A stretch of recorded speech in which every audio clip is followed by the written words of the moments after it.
바로 이어서 이영자 선생님의 어록 낭송이 있겠습니다. 네, 뜨거운 박수로 맞이해 주세요. 안중근 의사 찬 조지훈 쏜 것은 권총이었지만 그 권총의 방해살을 잡아당긴 것은 당신의 손가락이었지만 원수의 가슴을 꿰뚫는 것은 성낸 민족의 불길이었네. 온 세계를 뒤흔든 그 총소리는 노한 하늘의 벼락이었네.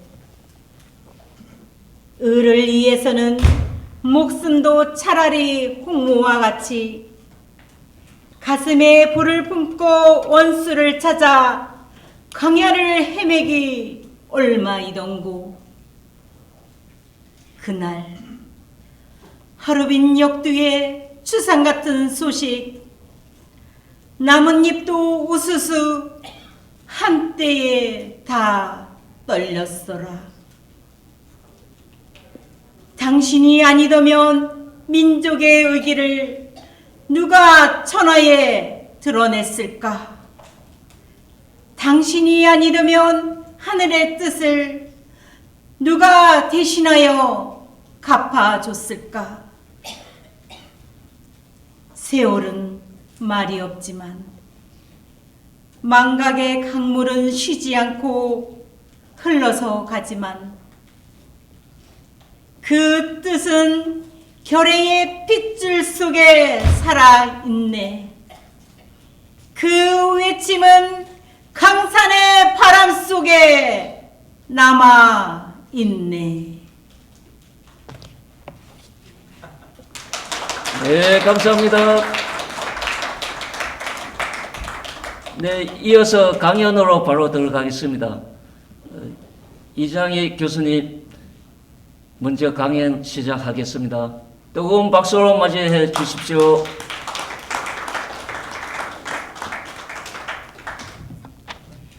안녕하십니까.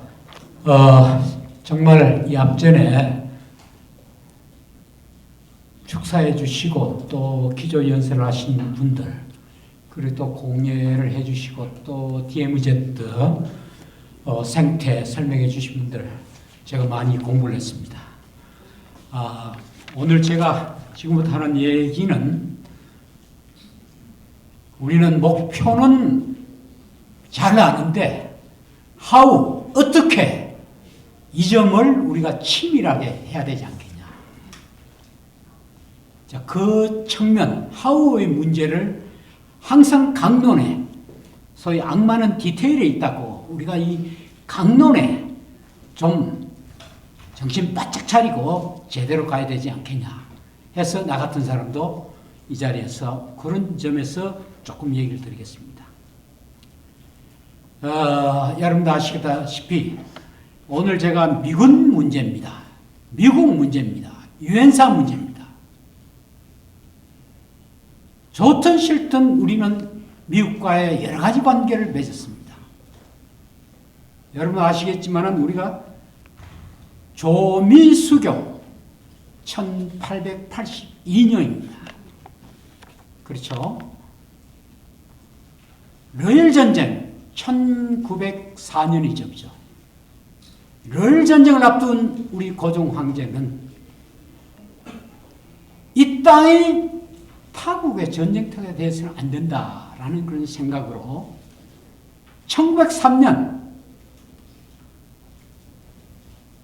중립화 선언을 했습니다. 물론 그것이 잘 성공은 못했지만요. 상황이 그렇기 때문에. 또 1903년에 고종은 대한적십자사의 제네바에 가입해서 이건 정식으로 가입 허락서를 받았습니다. 그리고 그 후에 제네바 협약에 가입하고 여러 가지 나름대로 이 국제정세에 우리가 상당히 이제 그때 고종은 정신 바짝 차리고 여러 가지로 많은 노력을 했는데 it's too late. 조금 너무 늦었습니다. 그리고 또 우리 상황이 그럴 준비가 안 돼 있었다는 거. 자, 제가 오늘 말씀드린 것은 한국과 미국과의 관계. 저 그슬리 올라가서 1882년 조민수교 수교한 이후에 9명의 소위 미국을 방문한 방문단이 방문했잖아요. 그 대장이 민 실장이었죠. 그 맨 막내가 6일준 영을 하고 일을 했기 때문에 통역과를 갔지. 일본을 거쳐갔어요. 6일준이 미국에 가서 워싱턴을 들리고 프리스턴 들리고 보스턴을 들리고 쭉 들리면서 영어를 하니까 거기에 많은 사람들하고 우리 조선의 정세가 이러이러하는데 어떻게 하면 이 나라를 제대로 부강하고 국권을 되찾는 그런 방법이 없겠느냐. 꽤 많은 학자들이, 많은 전문가들이 강대 국가가 약한 나라를 먹을 때는 어떤 논리가 있다. 그냥 그렇게 함부로 집어먹진 않는다. 그 논리가 뭐냐? 국제법이라는 거다. 인터내셔널 로라는 거다. 그것이 비록 시민주의적인 국제법 이론이라 하더라도 명분이 있는 겁니다. 여러분 한포 외교로 들어봤어요? 1842년 이 아시아는 영국이 아편전쟁을 통해 가지고 중국에 먼저 문호를 개방하라. 1차 아편전쟁. 중국 사람들은 뭘 이렇게 서명을 해줬는데 그걸 꼭 지켜야 된다는 그런 생각을 못했어요. 그 다음에 박살이 났죠, 중국이.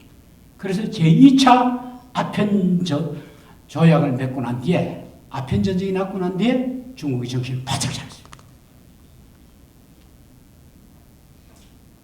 동양에서 문을 최초로 연 나라는 중국입니다. 그러니까 두 번째가 1854년 일본이에요. 페리 제도에 의해 가지고 역시 한포역입니다. 53년에 와가지고 문열을 하니 문을 안 여니까 54년은 그냥. 여러분들이 일본 가시면 거기 있지 않습니까? 박물관 있잖아요. 그러나 일본 사람들은 물론 그 공식적으로 54년에 미국하고의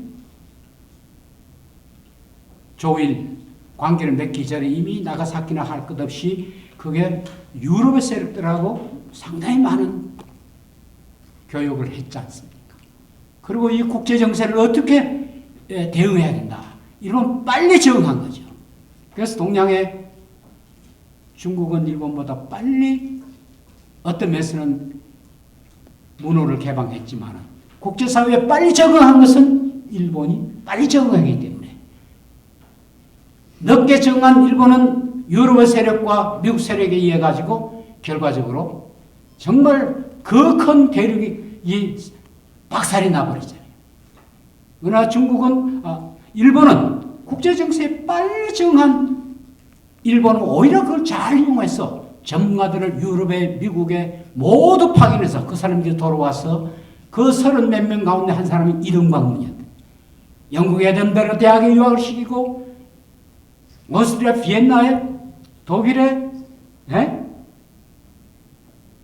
모든 곳에 가서 행정제도 법치주의 전부 배워서 일본이 이래서는 안 되겠다. 그래서 명치유신 답안을 만들고 제국이 되려면 먼저 뭘 해야 되느냐. 이 사람들 벌써 영국의 소위 말하는 윌리엄 맥킨저가 쓴 지정학, 국제정치를 볼 때, 국제정세를 볼 때 중심을 잡아야 이게 제국이 된다. 중심이 어디냐? 소련과 중국의 그 핵심인 그쪽을 손에 넣어야 된다는 거예요. 지정학적. 히틀러도 1939년 독소 불가침 할 때 소련을 먹기 위해서는 우선 먼저 한 거지 않습니까? 미국도 마찬가지입니다. 자, 제가 오늘 이런 얘기를 하는 것은 한국과 미국과의 관계를 우리가 어떻게 보느냐. 저는 국제부 학자이기 때문에 어떻든 간에 그 관계를, 그러니까 법적인 관계의 평등, 불평등을 보면 이 관계의 바로미터다. 최초의 관계가 1880년 조민수교가 있었다고 한다면 이 땅에 미군이 이 땅에 발을 최초로 내딘 것은 49년 9월 8일입니다. 9월 8일이 어떤 겁니까? 45년 9월 2일 일본 미도리 함성에서 항복문세 일본이 포츠단 협정 카이로 선언 수락하고 선언했잖아요. 그러고 난 뒤에 성령국가의 중심인 미국은 한반도에 있는 일본군을 해방시키기 위해서 어떻게 해방시켜야 되느냐. 그래서 여러분도 잘 알다시피 38도선 이 남쪽은 미군이, 북쪽은 소련이, 물론 그때는 그렇게 했지만은 소련을 불러들인 것은 여러분들 잘 아는 얄타 협정이었지 않습니까? 43년, 45년 카이로 포츠담 협정의 그 핵심적인 내용이 Korea shall be free and independent state in due course. 조선은 적정한 절차를 밟아서 자유롭고 독립된 나라가 될지어다, 될 거다. 계명이야, 계명. In due course. in due course를 두고 여러 가지, 그걸 the earliest, proof moment 여러 가지 있는데, 어떻든. 그 다음에 조선인의 노예 상태에 유의하여. 바로 카이로 선언과 포츠담 협정에 있는 조선인의 노예 상태에 유의하여. 그 당시에 조선인은 실제 일본 시대에 노예 상태라는 그것이 오늘날 일본군 성노예 문제의 근거여 일본군 강제 동원의 문제의 바로 국제적 근거가 되는 겁니다. 그리고 43년 카이로스는 40년 포츠담 협정에 의해서 국제사회는 이 전쟁이 끝나면 조선은 Free and Independent State in due course. 그것이 국제사회 합의 문서예요. 그 국제사회 문서가 사실은 태평양 전쟁을 종결한 52년 샌프란시스코 체제에 들어가서 이것이 그대로 반영되지 못하고 굴곡이 되어버렸습니다. 샌프란시스코 체제는 전범국가인 미국, 일본을 면죄부를 주었어. 그러면 미국이 처음부터 면죄부를 주고 싶었냐? 그건 아니에요. 바로 47년에 트루만 독트린이라는 미국의 외교 정책이 획기적으로 냉전 대비 정책으로 바뀌었다.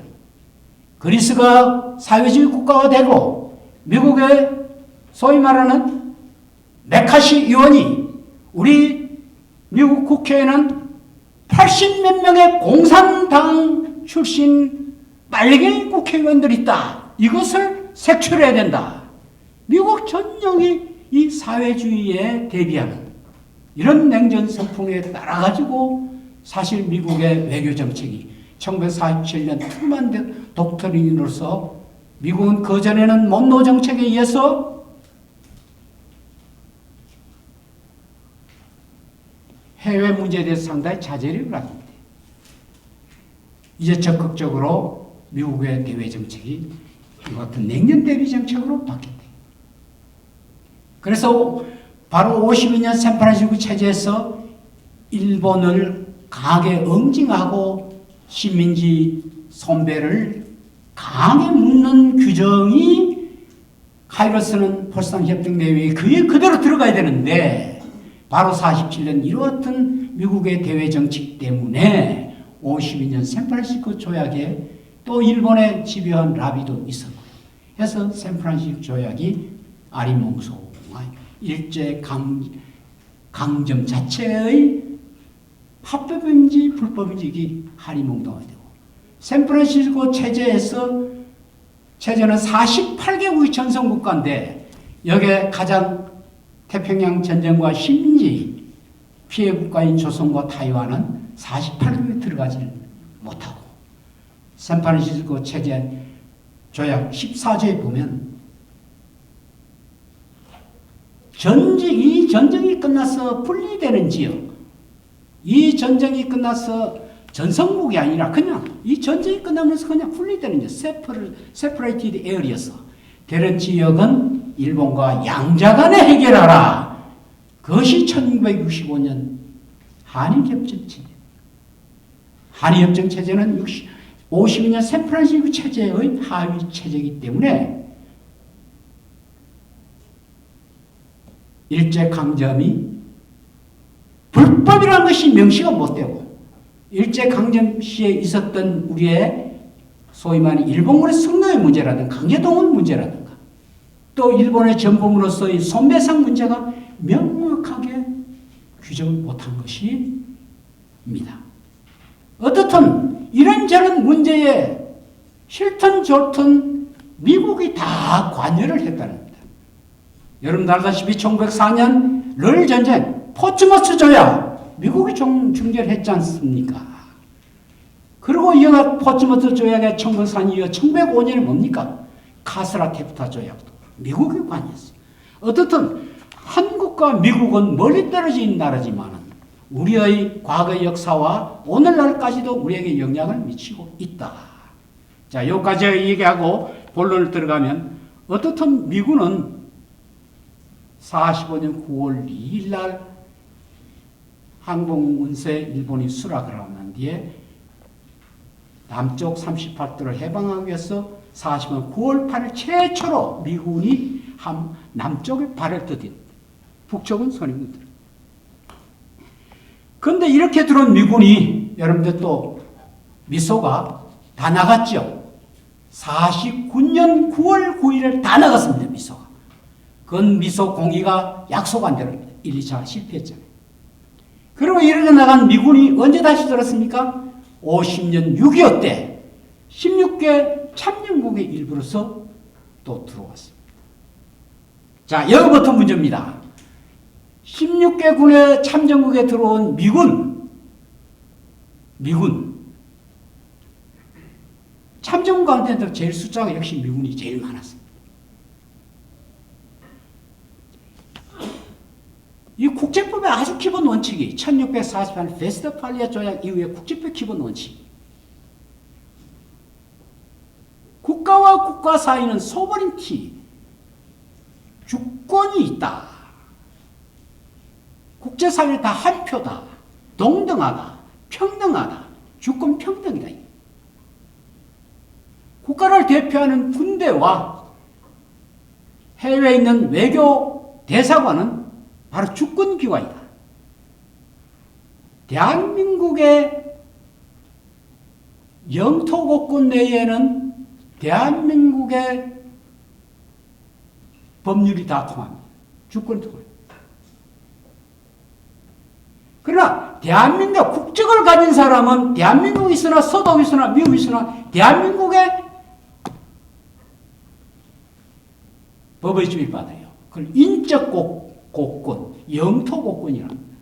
바로 영토고권이라는 측면을 생각할 때 대한민국 안에 있으면서 대한민국 법 바깥에 있는 것, 식민지 용어로 치외법권이라는데 치외법권 지역이 군대와 외국 대사관이죠.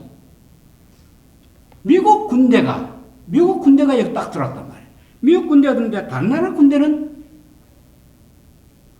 뭐 들어와도 숫자가 얼마 안 되기 때문에 별 문제 없는데 이 미국 군인이 50년 6.25를 계기로 해가 6.25 딱 끝나고 난 뒤에도 미국 군대가 제 인력에서 많이 남깁니다. 그리고 또 여러분들 53년 7월 27일 정전협정이 좀 늦어지지요. 사실은 6.25는 1년밖에 열전을 치르지 않고 나머지는 전부 다 휴전입니다. 아시지만 여러분들 6.25 중에 미국의 대통령 누가 돌아가셨습니까? 트루만이 돌아가셨습니다. 그리고 아이크가 대통령이 됐죠. 그래서 그리고 또 여러분들이 알다시피 스탈린이 또 죽고.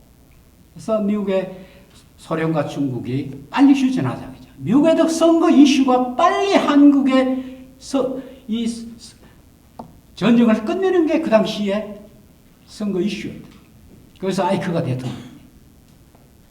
그런데 이승만 대통령 북진 통일하겠다. 이게 왜 북진 통일하겠다. 그러니까 미국이 감당이 불감당이란 말이야. 그럼 내가 뭘 들어주면 좋으냐? 당신들 가면 저 북쪽에서 또 내려온다 이게. 그거 보장하라 이야. 그게 1954년 상호방위조약이에요. 상호방위조약. 1954년 상호방위다. 자, 요게 하나 우리가 알아야 될 게 1950년 7월 14일 날 유교나가 얼마 안 됐죠? 이승만 박사가 바로 미국에다가 그 무초대사고 메가드한테 대한민국의 국군을 비롯한 모든 역에 대한 군사적인 지휘권은 귀하에게 준다 하는 소위 대한민국의 모든 작전 지휘권을 50년 7월 14일을 줘버려요. 그런데 이게 무조건 준 게 아닙니다. 조건이 있습니다. On the condition that 이 물리적인 전쟁이 지속되는 동안 53년 7월 27일 정전협정으로 이 물리적인 전쟁이 공식적으로 끝나면 자동적으로 우리에게 넘어오는 겁니다. 그런데 왜 우리가 환순이 뭐냐 무슨 얘기를 할 필요가 있습니까? 단지 통보만 하면 되는 거예요. 자, 조건이 충족됐으니까 우리 대한민국이 전자권을 행사한다라면 끝!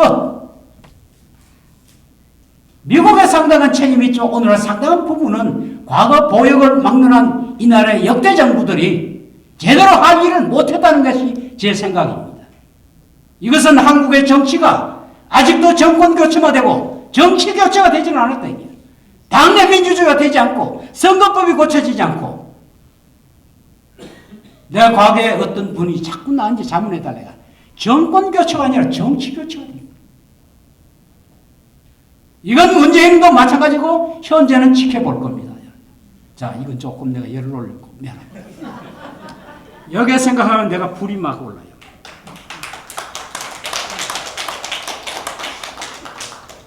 자, 제가 오늘 핵심은 50년 7월 14일 뭐라 했죠? 전시작전 지휘권 그 위급한 상황에 우리가 줘버렸습니다. 그거 지금까지 몇 년 됐습니까? 50년. 다 나 소리를 안 했습니다. 아직까지 별로. 정시로 공식적으로. 논거를 갖고. 미국 입장에서는 가만히 있는 게 좋거든. 자, 그런데 문제는 50년 7월 14일 상호방위 조약의 그 하위 조약에 군대가 있게 되면 어떻게 된다죠? 상호 주권이 기관이 겹치게 되니까 이 막 튀국튀국 하죠. 제일 문제가 뭐냐면 이 군인이란 게 우리가 원조를 해주고 뭐 라면이 뭐니 이런 거 먹어버리면 되지만 50년 7월 달에 군인이 들어오니까 이 군인을 이게 조직화되고 통제가 안 되면 이 문제를 보통 이렇게 아닙니다. 주말이 되면 나와가지고 저 전방에 나와서 산에 가서 사냥을 한다면서 나무꾼을 그냥 그대로 쏴버리고 과외로 나와가서는 저 동두천이니 뭐니 직업 여성들이 말 안 들으면 그 마을 전체를 술을 먹고 불을 살리는 이런 사건들이 비일비재했습니다. 50년. 6.25던 이게 왜 가능했느냐? 50년 대전협정이라는 게 있었어요. 우리 수도가 대전에 옮겼을 때. 비로소 주권과 주권이 이래서 안 되겠다 해서 미국과 한국 사이에 어떤 법적인 충돌이 있을 때 요걸 조정하는 어떤 뭐가 있어요. 그게 소파, Status Forces Agreement, 주둔군 지휘협정이라는 게. 살인죄 같으면 우리나라 형법에도 미국 형법에도 다 사망사입니다. 그런데 문제는 우리나라가 재판권을 행사하느냐, 미국의 재판권을 행사하느냐 이 문제가 있잖아요. 바로 이럴 경우에 이 소파에 의해 가지고 이번에는 미국이 하라, 근데 한국이 하라. 요 협정이 바로 여러분들이 주둔군 지위 협정, Status Forces Agreement입니다. 이게 우리나라 최초로 50년에 11월 때 맺어진 6.25 시하에 맺은 대전협정입니다. 대전협정의 내용을 한마디로 말하면 형사범죄만 전부 다 들었어요. 그리고 범죄를 저지르면 미국에다가 100%다 형사관할을 줘버렸어요. 그러니까 뭐 미군들이 나와서 산에 가서 우리 남군을 그냥 쏴 죽여도, 그리고 동두천이나 직업 여성들인데 가서 술을 먹은 난동을 벌이고 거기에 수많은 여성들을 죽여도 전부 미군이 형사관할을 행사하니까 그 안에 들어가가 얼마 있으면 자대 본국에 송환시키고.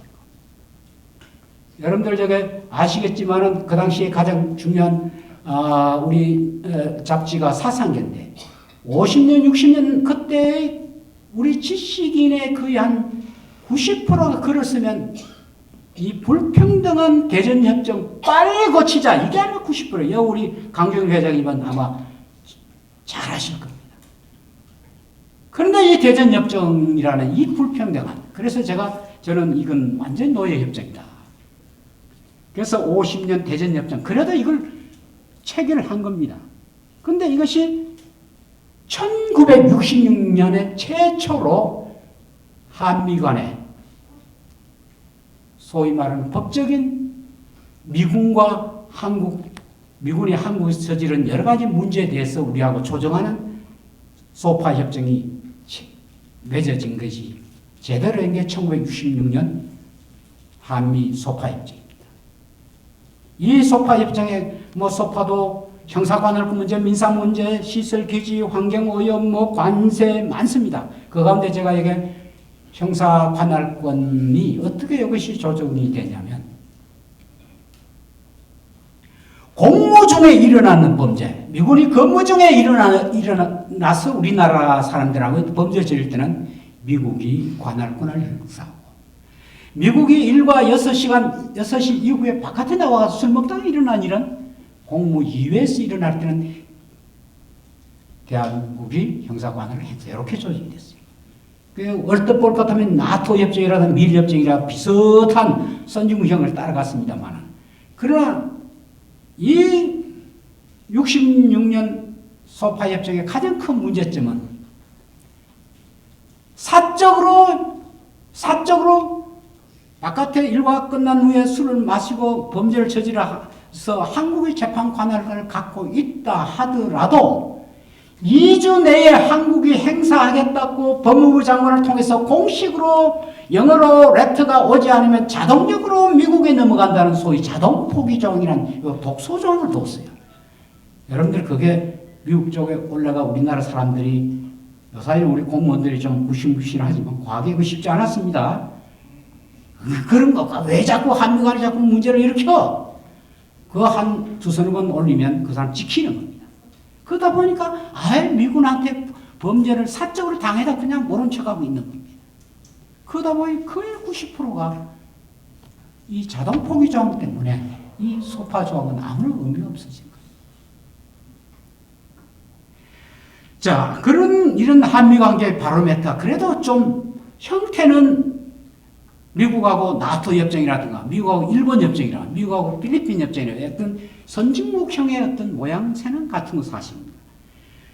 66년 협정에 이와 같은 여러 가지의 자동 포기 조항의 이런 여러 가지 문제 때문에 91년에 소파가 1차 개정을 하고 2001년에 한문 개정하고 그리고 오늘까지 왔습니다.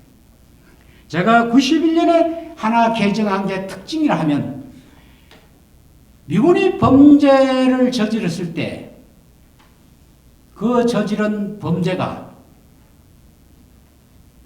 한국 사람이 그 미군 범죄자를 신병을 확보할 때까지 66년 협정에는 1심, 2심, 3심 대법원의 최종 재판이 끝날 때까지는 미군이 그냥 가지고 있는 거예요. 선진국가들은 어떻게 하냐? 일단 기소만 되면, 독일 기소만 하면 독일이 그 사람의 미군의 신병을 확보를 하는 거예요.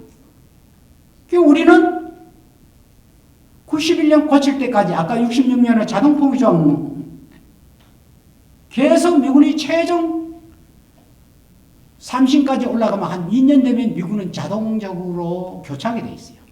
그때쯤 되면 봉구로 때려요. 이것이 91년의 협정의 문제여서 2001년에 다시 소파가 개정이 됐습니다. 그래서 아까 말하는 이와 같은 불합리점이 없어지는데, 지금 이 소파의 가장 큰 문제는, 오늘 우리가 미군 기지 얘기하지만 미군 기지에 대해서 손을 대지를 않으세요. 미군 기지는 여기 여러분들이 일본의 오키나와라든가 저 미국의 괌이라든가 큐바의 여러 가지 미군 기지를 둘러본 사람 하지만 그 바깥에서 다 볼 수 있어요. 자동차도 막 지나가요. 우리는 미군 기지에 한 3m, 4m에 가까이 오다 그러면 워닝, 경고 막 돌아다니다가 뭐 실제 사건이 있습니다. 딸이 미군 부대 어떤 남성하고 연애를 걸어서, 이 실제 사건입니다. 그래서 같이 사는데 자기 어머니가 그 부대에 갔다가 나오다가 길을 잊어다가 막 헤매다가 미군 헌병 잡혀서, 할머니 뭘 압니까? 벽을 잡고 뭘 잡았다고. 뭐 이런 일이 비일비재한 거예요. 쉽게 말해 시설과 기지에 대해서는 이건 완전 미국의 성격입니다. 대한민국 땅이 아닙니다. 미군 기지 안에 환경 오염이 났다든가 어떤 부상상 나도 대한민국이 우리 주권 국가인데 일체 못 들어갑니다. 그러니까 독일은 어떠냐? 미군 기지 안에 환경 문제가 나면 독일의 환경비 바로 적용됩니다. 자, 제가 오늘 요즘만 얘기하는데, 어떻든 2001년에 우리 소파가 개정이 된 게 핵심은 환경 조항이 그나마 하나 들어간 게 이게 장점이라는 장점입니다. 그런데 지금 우리 소파의 가장 큰 문제가, 형사관할 그 문제도 미군 피의자들의 권리를 너무 많이 보장했어요. 예를 하나 들까요? 미군이 무죄를 받게 되면 더 이상 2심, 3심 못 올립니다. 또 미군을 신문할 때는 미국 대사관의 대표가 반드시 임성하에 신문합니다. 그래서 내가 하도 그래서 이 주미 대사관의 최고의 그 소파 문제 전문가를 한국 사람 만나고 싶어. 근데 내가 만났어요. 근데 내가 그걸 딱 물었어요. 독일이나 필리핀이나 이런 데는 그런 규정이 없는데 왜 그러냐 하니까, 한국 사람들이 고문이 심해서 못 믿었어. 딱 봐야 된다는 거야. 한국의 민주주의가 어느 정도 수준이라는 그 사람들한테 모르고 있는 거예요. 그죠? 응? 노골적으로 그런 얘기를 합니다. 여러분들 최근에 몇 년 전에 탄저균 문제가 있었죠? 제가 국회 앞에서 그 땡피트 여기 몇 동지들이 있을 겁니다. 탄저균? 저 나라에서 실험을 안 하고 여기 와가지고 실험을 해놓고 또 나중에 안 했다는 것이 밝혀지니까 이미 용산에 15번하고 평택에 1번 한 거예요. 나중에 밝혀져서 지금 부산 제8보드에 그 위험한 실험을 하고 있는 겁니다. 이게 지금 실정입니다. 그래서 제가 단어 얘기는 못하고, 자, 결론. 뭐 다른 얘기 하지 않겠습니다. 제 글에 다 있으니까. 이게 왜 이 모양이냐? 결국 우리나라의 인적 복권, 영토 복권, 우리나라의 군사 주권, 우리나라의 땅이고, 이 땅에 우리의 주권을 제대로 우리가 확보를 못하고, 그 가운데 가장 큰 문제는 국가의 3대 요소가 뭡니까? 국민, 영토, 주권입니다. 그 주권 가운데 군사 주권을 확보 못하면 군사 주권 내지 외교 주권입니다. 여러분의 1105년 월산 늑약이 뭡니까? 외교권을 뺏긴 겁니다. 우리가 다른 나라하고 유럽하고 중국하고 뭐 여러 가지 뭘 할 때 항상 미국의 눈치를 보잖아요. 그런 노예 문서들이 지금 얼마나 많은지 모릅니까? 여러분 내가 예를 들어 말하면 상호방위 조약도 물론 뭐 다 아는 얘기고, 소위 민주정부라는 2006년에 노무현 정부 때 뭐가 만들어졌어요? 전략적 유연성이 그때 만들어졌습니다. 참 내가 그것 때문에 내가 이종석이하고 문정인하고 다 무진장 싸운 사람인데 다 우리가 사인해 준 겁니다. 2019년에 뭐가 만들어졌어요? 한미 워킹그룹 다 민주정부 다 우리 할 때 다 만들어진 겁니다. 170명, 180명 우리 국회가 이렇게 만들어진 이 의원들이 제가 봤을 때는 한 80% 수박인가 수박.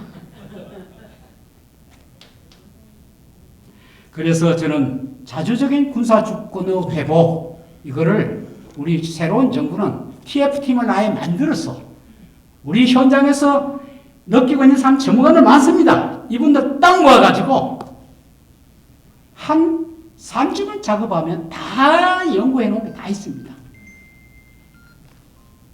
미국에 정식으로 요구를 해야 됩니다. 그러면 미국에도 내가 전문가들이 있어서 그걸 보면 합리적이면 덜 줍니다. 덜 준다고 해요.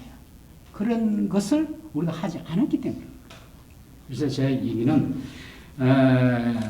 이 오늘 제목이 자주적 군사주권 회복의 길인데 새로운 정부는 정말 빛의 광장에서 국민주권 정부라고 하는데 국민주권 정부 좋습니다. 근데 당내 민주주의 돼야 돼요. 당대표 선거하는데 내가 이재명하고 친하냐 안 하냐 그게 후보들의 슬로건이에요. 참 창피합니다. 내가 당의 대표가 되면 나는 이 당을 그리고 우리나라를 어떻게 이끌 거라는 미래의 어떤 미래를 보여주고 정체성을 보여줘야 되잖아요. 한국의 정치가 오늘 이 모양입니다.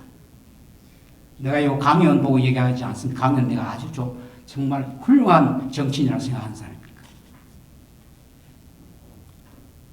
네. 그래서 제 얘기는 한미 관계의 노예 문서 이거 제발 좀 정리해서 미국에 제대로 정식으로 그룹을 만들어서 우리는 요구를 해야 된다. 이사입니다. 감사합니다. 이장희 교수님 아주 귀한 강의 해주셨습니다. 남북 경제협력 또 본부의 국민운동 본부의 대표 이사장님이시고 가장 활발하게 남북관계 통일 문제 시민운동 굉장히 많이 하고 계십니다. 꾸준히 이렇게 오늘도 열의 있게 강의해 주셔서 다시 한번 감사드립니다. 네. 우리 이장희 교수님과는 중국 여행을 같이 하면서 한 방을 쓰기도 하고 아주 우리 친분도 있고 그렇습니다. 다시 한번 감사드려요. 네, 이어서 눈찬으로 우이종 교수님이 해주시겠습니다. 네, 뜨거운 박수로 부탁드립니다.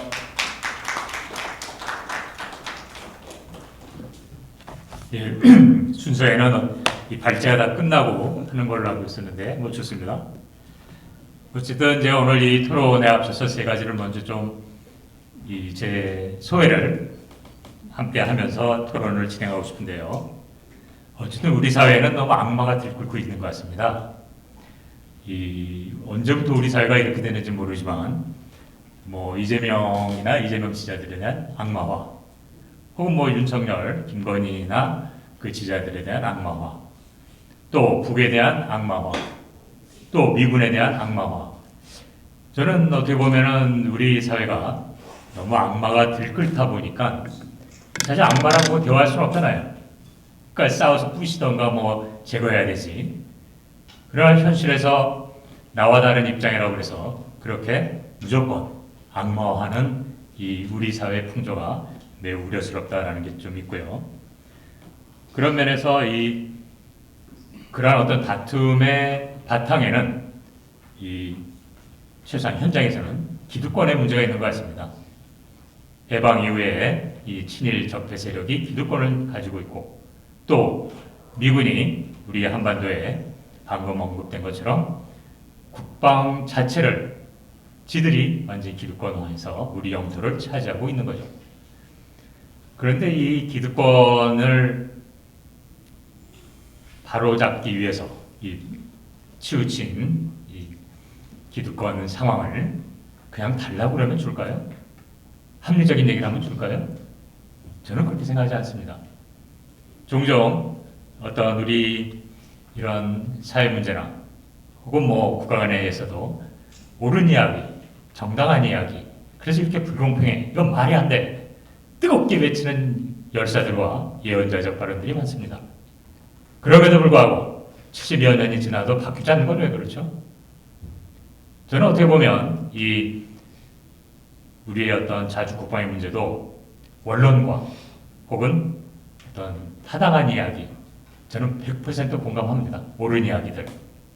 그걸 어떻게 공감 안 하겠어요? 그리고 이 부당한 걸 들을 때 너무 뜨거워지죠. 말이 안 되잖아요.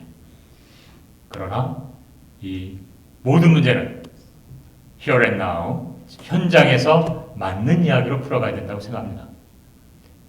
이 기울어진 것이 부당하다는 걸로는 끝나지 않죠. 그러면 이 부당한 걸 어떻게 구체적으로 저 기득권을 가진 집단이나 나라로부터 얻어낼 수 있을까? 그냥 우리가 옳은 얘기하거나 합리적이라면 그래 넘겨줄게, 이런 세상은 없죠. 예수님이 얼마나 옳은 얘기 하셨어요. 2000년 전에 서로 사랑하라고. 지금 서로 사랑합니까? 2000년이나 지났는데. 저는 그런 의미에서 서로 사랑하기 위해서는 무엇이 필요하고 무엇을 어떻게 해야 될까라는 이러한 진지한 고민이 있지 않으나, 아무리 지금 이 자리가 부당하고 뭐하다 해서 그 옳은 이야기나 열정만으로는 풀어지지 않는다고 생각합니다. 그러면서 오늘 발제에서도 지금 우리 국내 상황에서 이 자주적 군사 주권, 이건 너무 중요하죠. 이 기울어진 어떤 운동장이나 잘못된 어떤 기득권 집단의 어떤 행태나 이걸 바로잡으려면 일단 우리가 주체적으로 돼야 됩니다. 주체적으로 되지 않고 어떻게 그들과 협상하고 그들과 실질적으로 풀어가겠어요? 이미 그런 어떤 주권도 없는 집단이 아무리 아까 말했지만 옳은 얘기만 해도 안 통하는 이 현실에서 우리가 할 것은 거의 없는 상황 같습니다. 그렇기 때문에 70여 년이 지나도 여전히 우리 사회는 이렇게 불평등한 모습이 되어 있죠. 어쨌든 오늘 이장희 교수께서 정말 오랫동안 이 부분을 진짜 깊이 연구하고 또 행동해 오셨기 때문에 진짜 좋은 우리들의 어떤 배경, 흐름 또 분석까지 잘 해주셨습니다. 그리고 실제로 뭐 제 그 토론문에도 있듯이 그 제가 파트 1에서는 같은 요약을 했습니다만 어쨌든 7개 정책까지 구체적으로 제시해 주면서 우리가 풀어나가야 될 지점에 대해서 이제 언급해 주셨습니다. 저는 그러면서 어쨌든 우리 이제 같은 나라 이제 비슷한 입장의 나라끼리 연대까지도 이제 제안해 주셨기 때문에 매우 공감하고 있고요. 이제 그런 면에서 봤을 때 저는 방금 제가 모두에 말씀드린 것처럼 이 불평등 조약이나 협약 같은 것들은 결코 그 언론만으로는 풀어지지 않기 때문에 과연 어떻게 그러한 그 이해관계가 얽힌 집단이나 국가 간에 풀어낼 것인가라는 고민이 매우 중요하다고 봅니다. 당연히 우리가 원론에서 저도 뭐 미군 철수 강력하게 주장하는 입장입니다만 가란다고 생각은 가지는 않거든요. 그렇다면 단계적으로 그들이 비록 우리 입장에서 봐서 부당한 기득권을 유지하고 있지만 너 부당하니까 내려놔라 해서 절대 내려놓지 않습니다. 그들의 입장과 우리들의 입장을 순차적으로 우리들의 입장이 정당하다면 단계 풀어가는 자세가 매우 중요하다고 저는 생각합니다. 그래서 제가 그 토론문 43쪽에 이제 간단히 남겨놨습니다만 지금 우리가 생각하는 여러 가지 부당성에 대한 것들을 구체적으로 데이터화하고 자료화하고 정량적으로 문서화해서 우리 사회에 공유하고 그러한 협상에 응해야 된다고 봅니다. 방금 이장희 선생님께서도 이 TF를 말씀해 주셨습니다만 최소한 이번 이재명 정부에서는 이 전시작전권에 대한 문제를 충분히 인지하고 있기 때문에 아마 정부 차원의 TF는 만들어질 거로 저는 생각합니다. 단지 정부 차원의 TF가 만이 아니라 저는 민간 차원의 정말 여기 전문가들 많잖아요. 그러나 정부 TF는 또 한계를 갖죠. 방금 말씀드린 것처럼 국가 간의 힘의 불균형과 또 그 정치적인 고려에서부터 그렇게 자유로울 수는 없습니다. 그러나 방금 말씀드린 것처럼 향후 이 문제를 풀어가는 데 있어서 구체적으로 지금까지 우리가 생각하는 부당성 혹은 잘못된 거 이걸 문서하고 데이터하고 정량하는 과정에서 민간 TF는 반드시 필요하다. 이번 정부에서도 이건 정부에서 이 전시작전권에 대한 문제의식을 분명히 갖고 있다면 이 정부에서 지원해서라도 이 민간 TF를 만들어야 되는 것은 매우 중요하다고 생각합니다. 어쨌든 그래서 그 43쪽 중간 문단에 나온 것처럼 최소한 현장에서는 정말 우려고 부당하지만 어쨌든 출발은 상호주의 원칙에서 순차적으로 단계적으로 풀어내야 될 필요가 있다고 저는 생각합니다. 그렇기 때문에 기지를 반환한다 해도 이 표준화 절차 등등을 마련해야 돼요. 거기에는 당연히 우리 지난 사례도 봤습니다만 기지를 반환했다 보니까 얼마나 오염돼 있습니까? 그걸 정화하는 어떤 비용은 막대하죠. 이런 것들도 그냥 우리가 감정적으로 대응할 것이 아니라 좀 더 면밀하게 구체적으로 각 단계별로 반환 시점이라든지 환경오염 조사를 어떻게 할 것이라든지 비용을 누가 할 것이냐든지 그리고 그런 과정에서도 시민단체가 어떻게 참여할 거라든지 이런 걸 구체적으로 만들어야 될 시점이라고 저는 생각합니다. 다행히 이번 이 정부가 그런 의지는 보여주고 있거든요. 이럴 때 지금처럼 감정적으로 대하는 거나 본론적으로 대할 것이 아니라 실질적인 현장의 이 문제를 우리가 만들어서 제시하지 않은 한 저들이 자신의 기득권을 내려놓는 상황에서 그렇게 해줄 것 같습니까? 우리에게 당장 필요한 것은 그러한 어떤 원론이나 어떤 열정을 넘어서서 세밀하고 구체적인 현장의 그런 작업이라고 저는 생각합니다. 그런 면에서 봤을 때 저는 이 정부 TF뿐만 아니라 민간 TF를 반드시 만들어야 된다라는 입장을 갖고 있고요.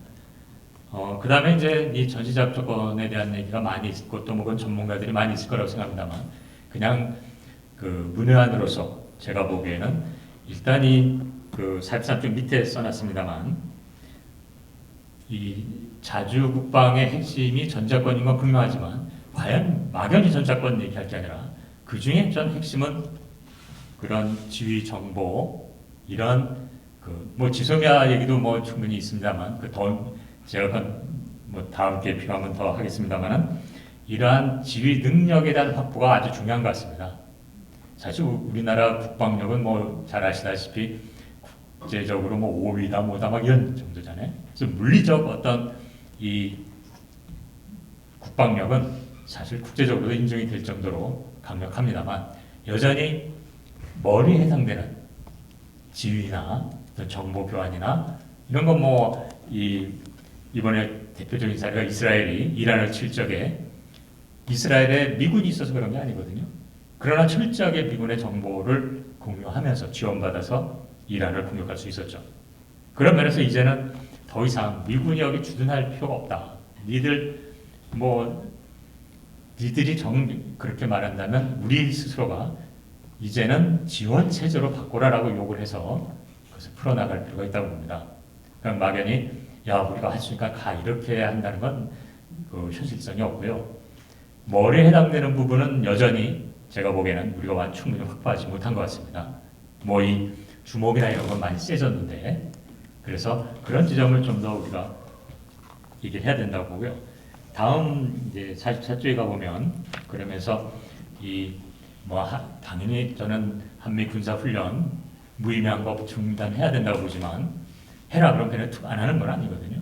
그래서 이제 점차 한국군의 지휘 능력을 확장시키는 구체적인 접근 같은 것들이 필요하다고 봅니다. 그냥 해오던 대로 하고 뭐 한 명 날짜 줄였으니까 됐어. 이런 건 중요한 거 아니에요. 우리가 이제 이 전시작 정권을 가져온다고 말했을 적에 그건 양적인 문제지 실제 질적으로 군사훈련에 한국군이 이렇게 할 수 있다는 걸 점차 보여주지 않는 한 저들에게 빌미를 줄 뿐입니다. 그리고 이러한 어떤 방위비 문제도 지금 같은 형태가 아니라 최소한 뭐 당연히 이제 주둔군이 나가야 되지만 그 과정에 과도기적으로 공동 기금 운영 형태로 운영해서 그것의 돈의 쓰임새나 모든 것들을 투명하게 관리할 수 있도록 점차 바꿔 나가야죠. 이게 부당해. 이게 끝나는 건 아닙니다. 그리고 저들이 기득권을 그대로 넘겨주지 않습니다.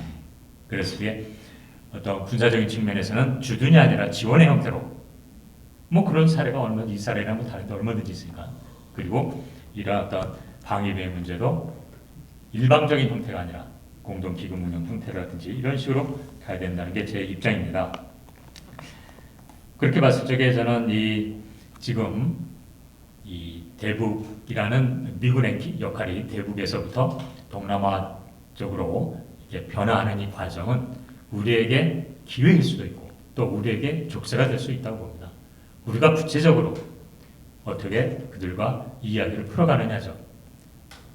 그리고 당연히 뭐 이런 현실 속에서 동북아로 역할이 확장되는 과정에서 아마 우리가 뭐 그를 우린 나눌래 빠질래 이러기도 어려울 겁니다.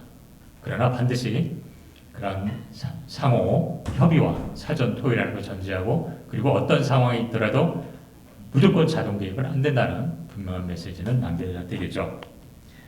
그리고 저는 무엇보다 우리 이장희 선생님께서 그 중국과의 그런 어떤 경제적인 부분도 언급해 주신 게 매우 반가운데요.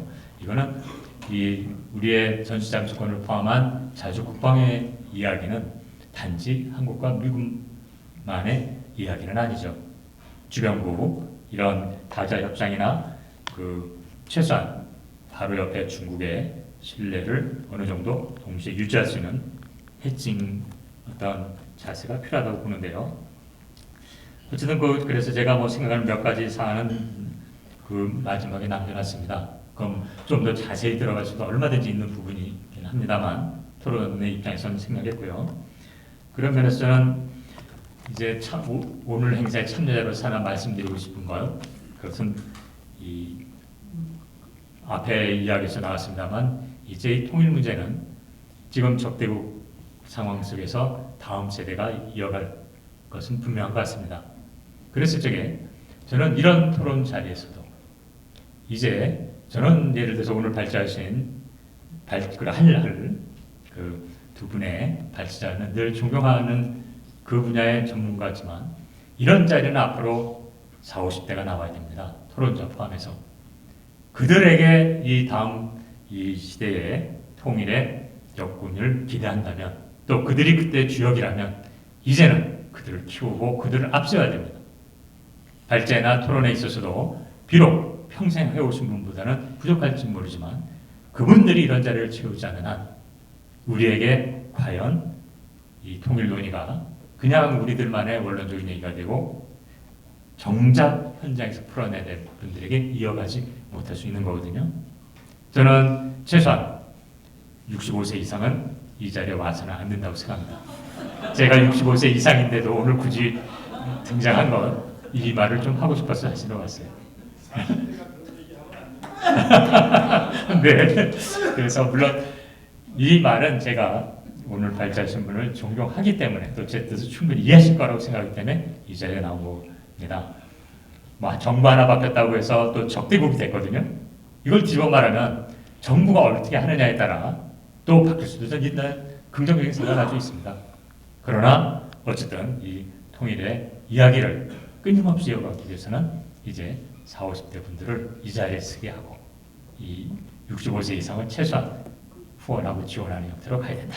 이 말씀을 드리면서 제 이야기를 마무리하겠습니다. 고맙습니다. 감사합니다. 네, 이어서 이재봉 교수님께서 강연해 주시겠습니다. 반갑습니다. 이재범입니다. 제가 70세입니다. 참고로 이장이 선배 교수님은 75세고요. 제가 자리를 좀 바꿨습니다. 겸손한 채 하면서 아주 건방집니다. 그래서 한쪽 귀퉁이에서 말씀드리는 것보다 한 가운데서 얘기하는 게 좋습니다. 그리고 제가 오늘 다루는 주제가 중립입니다. 가운데 선가하는 거죠. 네. 가운데 서가지고 중립을 얘기해야지 귀퉁이에 서가지고 중립 얘기하면 좀 어색하잖아요.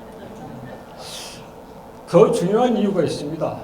제가 소박하게나마 통일운동에 한 발 담그고 있는데요. 통일 가장 걸림돌이 뭐겠어요? 마음으로든 물리적으로든 장벽 아니겠어요? 저 탁자도 저는 장벽이라고 생각해요. 저와 선생님들 사이에. 제 집에도 산골에 있는데 담벼락이 1m도 없습니다. 그래서 이제 담장을 싫어하기 때문에 저 테이블 뒤에 서지 않고 앞으로 나왔습니다. 양해해 주시겠죠? 저한테 주어진 주제가 한국 중립에 관한 겁니다. 근데 오늘 좀 주제를 바꾸고 싶어요. 중립에 관해서는 여기에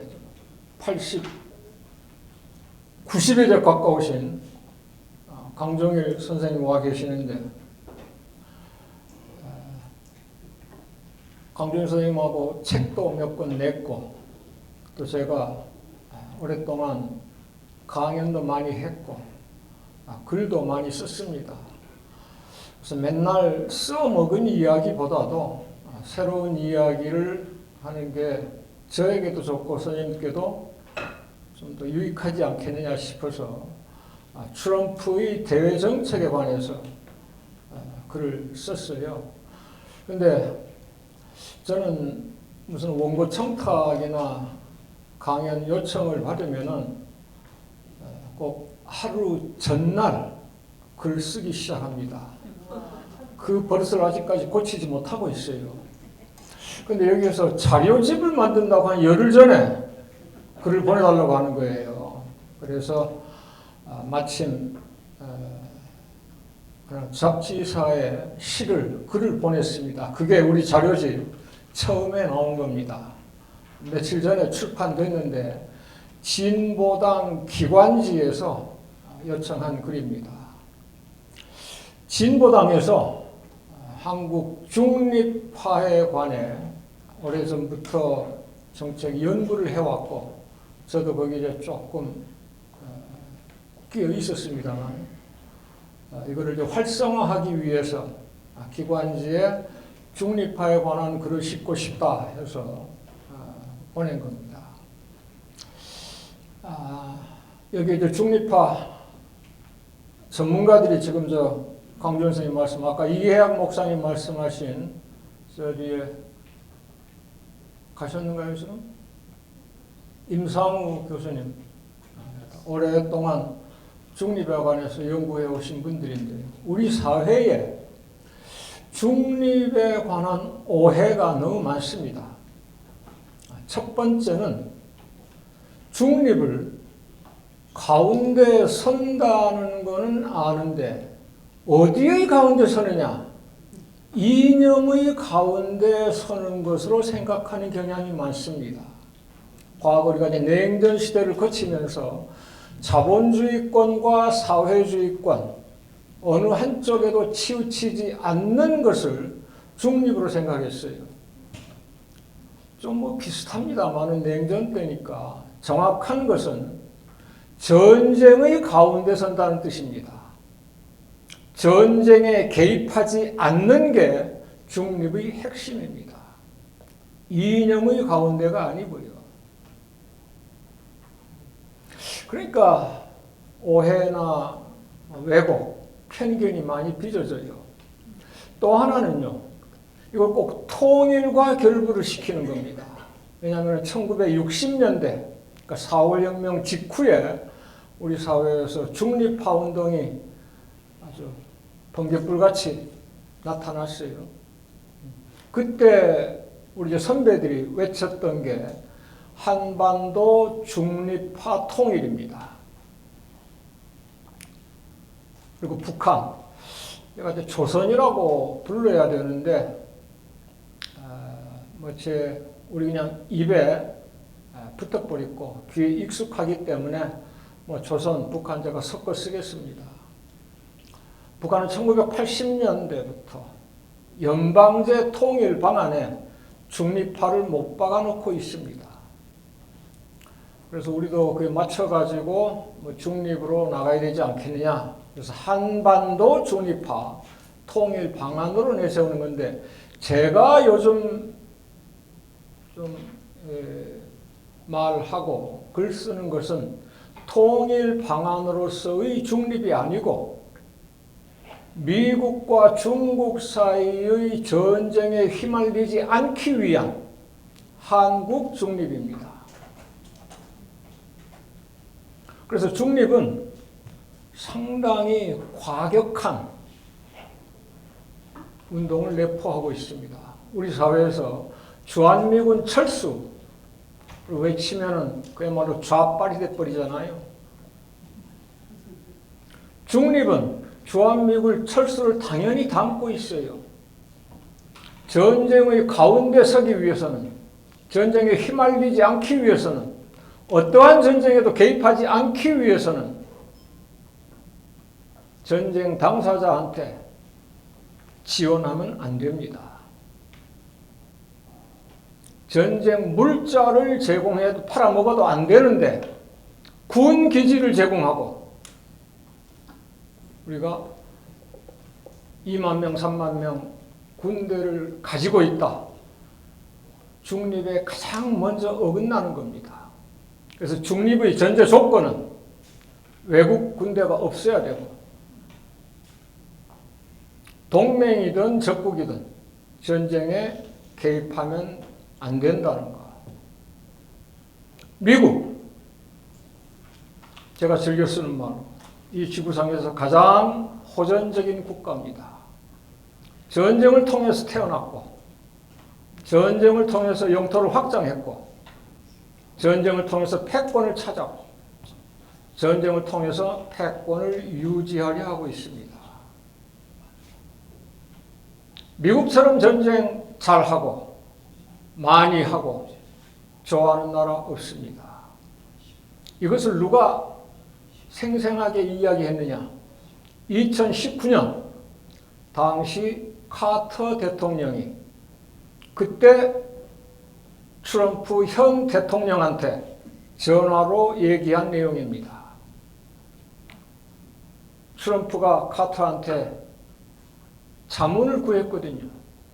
중국이 저렇게 무서운 속도로 우리를 따라오는데 우리 어떻게 해야 되겠느냐고.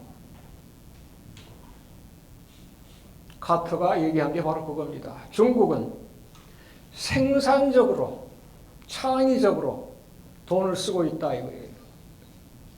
고속철도를 수만 킬로미터 깔고 전쟁하지 않고, 근데 우리 미국은 242년 동안, 그 242년이 어디서 나오느냐? 1776년 독립선언부터 둘이 이야기한 2019년 전까지, 2018년까지 242년 동안 미국이 전쟁에 개입하지 않는 해는 16년밖에 되지 않는다. 그래서 카터 입으로 직접 그 말을 했습니다. 미국은 세계 역사상 가장 호전적인 국가다. The most warlike country in the world history.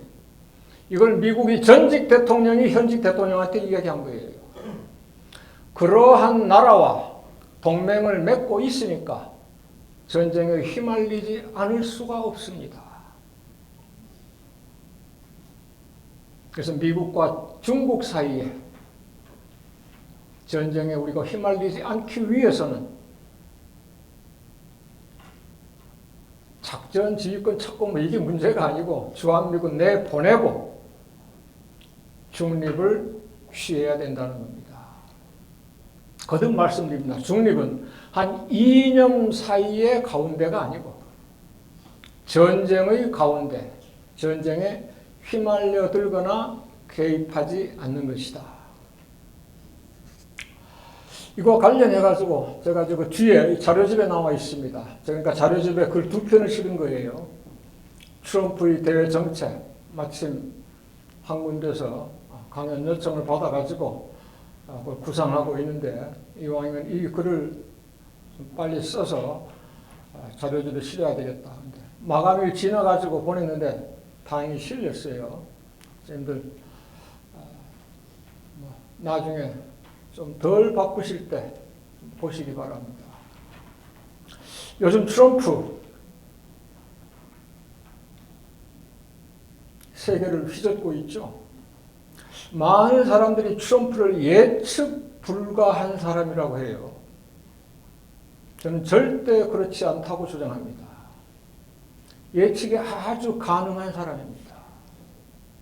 그가 2017년에는 처음 집권했을 때는 뭐 경험이 없었으니까 예측하기 어렵다고 얘기했을지라도 이미 4년간 정치를 해봤고 더 중요한 거는 작년 선거운동할 때부터 올해 취임사까지 그가 한 말 쭉 읽어보면은 그가 했던 내용을 그대로 지금 따라가고 있습니다.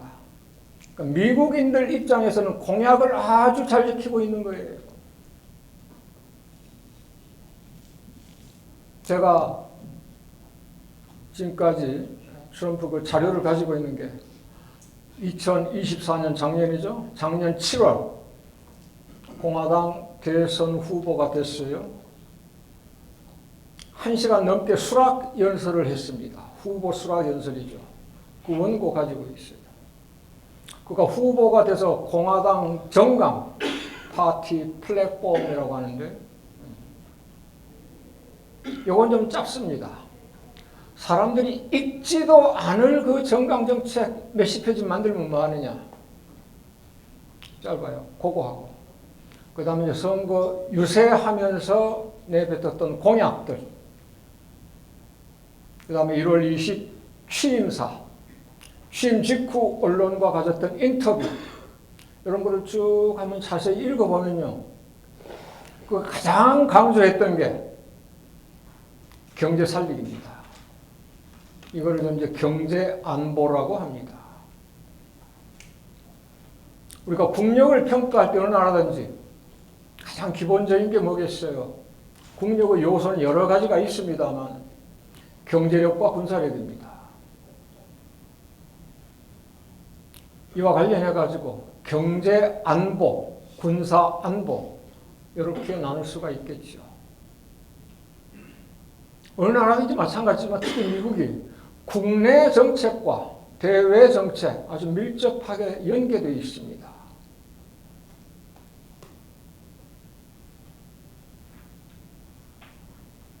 트럼프가 수없이 강조한 얘기가 있습니다. 선거 유세부터.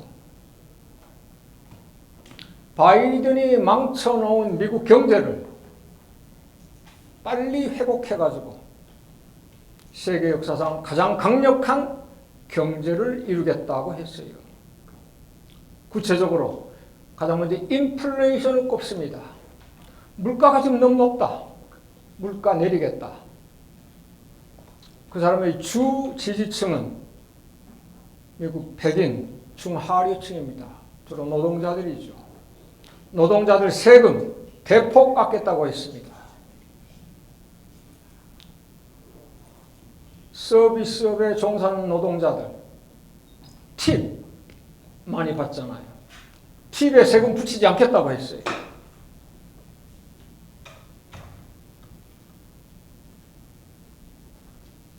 전기자동차 의무제 폐지하겠다. 그래서 석유 생산 더 하고, 그래서 백인 중하류층 노동자들 그 사람들이 일자리를 지키도록 하기 위해서 불법 체류자, 이민자 막겠다는 겁니다. 수없이 강조했어요. 불법 체류자, 이민자 즉각 체포하고 추방한다. 멕시코를 통해서 들어오는 이민자들 막기 위해서 미국과 멕시코 사이에 장벽 올리다가 바이든 때 이제 중단됐잖아요. 지금 수백 킬로 남았는데 그거마저 완공해서 단 한 명도 미국에 스며들지 못하게 하겠다. 그런 사람들이 미국의 중하류층 백인 노동자들의 일자리를 빼앗는다는 거죠. 그러면서 내세운 게 바로 관세라는 겁니다. 요즘 전 세계가 좀 난리 났잖아요.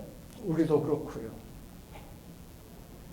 그가 관세를 얼마나 강조한 줄 아세요? 그가 직접 얘기한 말입니다. 관세는 아주 아름다운 말이다. My favorite, 내가 가장 좋아하는 말이다 그랬어요. The most beautiful word in the dictionary. 사전에서 가장 아름다운 말이라고 했습니다. 관세가. 미국의 경제학자들이 관세를 높이면 미국 소비자들한테 부담이 된다. 물가가 올라갈 테니까. 효과가 별로 없을 것이다. 재정 수입에 얼마나 큰 도움이 되겠느냐. 그래서 트럼프는 관세가 모든 것을 해결할 수 있다는 만병통치약처럼 그렇게 주장해 왔습니다. 그래서 바로 며칠 전 워싱턴 포스트가 일면 톱 뉴스로 실었대요. 트럼프는 관세를 국가 안보의 가장 중요한 도구로 지금 활용하고 있다. 이런 식이에요. 미국은 작년에 1.2조 달러 무역 적자를 봤습니다. 1조 달러 어마어마한 거예요. 제가 IMF라든지 세계은행 여기 들어가가지고 통계를 한번 쭉 뽑아봤어요. 지난 10년 동안 미국의 1년 평균 무역 적자 규모가 9,500억 달러에서 1조 사이입니다. 그러니까 거의 1조 달러입니다. 그중에 가장 큰 무역 적자를 남긴 나라가 물론 중국입니다. 연평균 3,500억 달러입니다. 두 번째가 멕시코인데 약 1,000억 달러. 세 번째가 독일, 네 번째 베트남, 다섯 번째 일본 뭐 이런 식으로 나눠가는 거예요. 이 5개 나라가 미국한테 무역 적자를 남기는 5대국인데 중국 빼놓고 나머지 멕시코, 독일, 베트남, 일본 네 나라 전부 다 합쳐봐야 중국보다 적습니다. 그러니까 왜 저렇게 미국이 중국한테 안달을 부리는가 아시겠죠? 참고로 우리나라 지난 10년간 대략 한 180억 달러, 연평균 200억 달러가 안 돼요. 흑자를 보다가 윤석열 정권 들어와가지고 3년 동안 2022년, 23년, 24년 평균 흑자가 400억 달러를 넘었습니다. 그와 아울러서 중국한테는 지난 10년간 한 450억 달러, 거의 한 500억 달러 연평균 흑자를 보다가 윤석열 3년 들어와가지고 마이너스로 꼬꾸라져 버렸습니다. 그러니까 400~500억 달러 흑자를 보다가 50억에서 100억 정도 적자를 봤으니까 중국한테는 500억 달러가 꼬꾸라진 겁니다. 우리가 얼마나 미국의 중국 견제 봉쇄에 앞잡이 역할을 했는가 무역 통계로도 알 수 있는 거죠. 예를 들어서 삼성이 수출 가장 많이 하잖아요. 우리나라 기업 가운데서는. 대략의 그 수출의 한 20% 정도가 중국에 내보내는 반도체였다고 해요. 중국에 내보내는 반도체. 근데 그 중에 절반이 중국으로 나갔다고 해요. 근데 그거 다 막혔잖아요. 미국의 군사 안보와 관련해 가지고요. 경제 안보로 관세가 트럼프한테는 만병통치약이다. 군사안보 핵심. 바이든 때 미국이 여기저기 전쟁에 개입하느라고 미국의 군사력이 약화됐다. 군사력을 증강해 가지고 중국 견제 봉쇄에 몰빵하겠다. 그래서 제3차 세계대전을 예방하겠다는 게 트럼프 군사안보 정책의 핵심입니다. 중동에서는 이란의 핵무기 개발을 반드시 막겠다. 그러면서 이란과 이스라엘, 중동에서의 전쟁을 끝내겠다고 했어요. 트럼프가 2017년부터 2016년 선거 유세할 때부터 미국이 직접 다른 나라의 폭격을 받지 않는 한 전쟁하지 않겠다고 수없이 이야기했는데 한 2달 전 이란을 폭격했잖아요, 진짜. 이렇게 모순된 행동이 나오는 게 뭐냐? 그 사람이 공약에 있으십니다. 이란의 핵 개발은 반드시 막겠다고 했어요. 그러면서도 북한에 대해서는 최소한 5번 공개적으로 이야기합니다. 북한은 핵 무력, 뉴클리어 파워라고 하면서 북한은 그게 아니라 김정은 is 뉴클리어 파워 이렇게 표현을 해요. 핵을 가졌든 안 가졌든 사이좋게 지내는 게 얼마나 좋으냐. 김정은에 대해서 최소한 5번 이야기를 합니다. 김정은도 나를 좋아하고 나도 김정은 좋아하고. 수락연설에서도 그랬고 취임사에서도 그랬고. 취임사 직후 기자들이 물어봤어요. 바이든과 오바마 때는 북한을 미국의 가장 큰 위협 가운데 하나로 삼았는데 당신 어떠냐? 그 사람들이 잘못한 거다. 북한 절대 나쁜 나라 아니다. 김정은은 아주 똑똑한 사람이고 스마트 가이. 대화가 통한다. 그리고 북한에는 긴 해안선도 있다.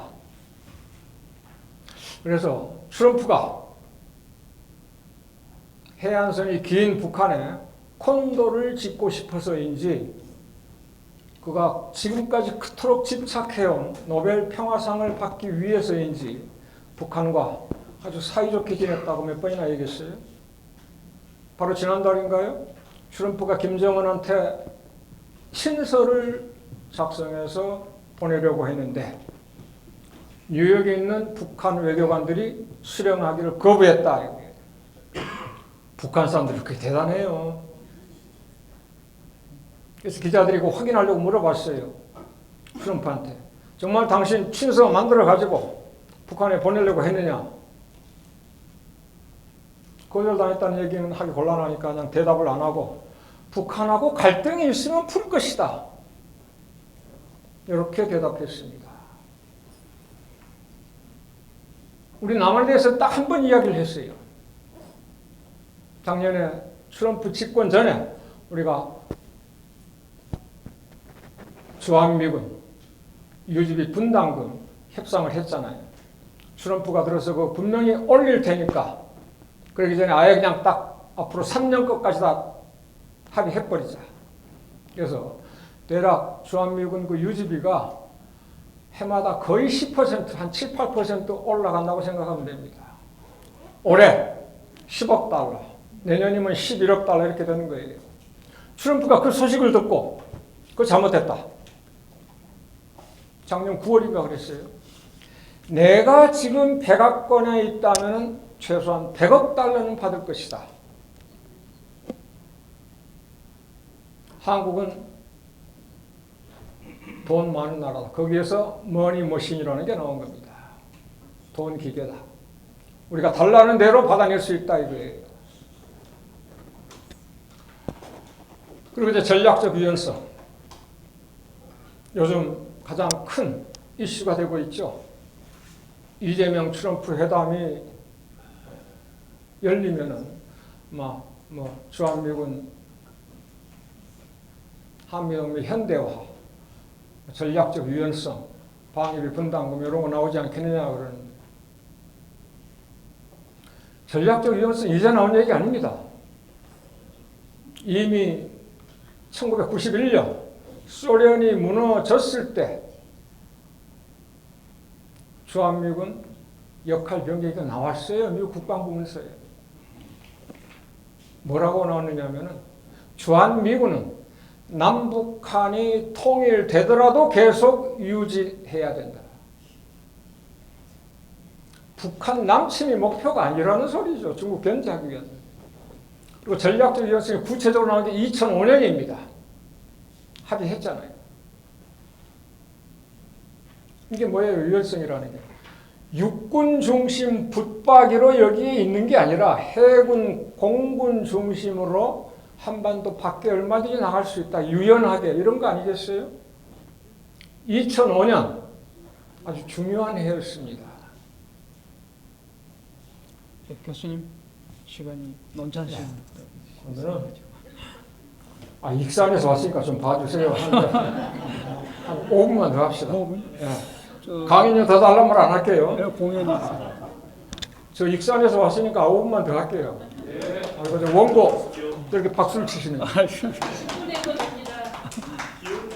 논찬 시간이 있었어요.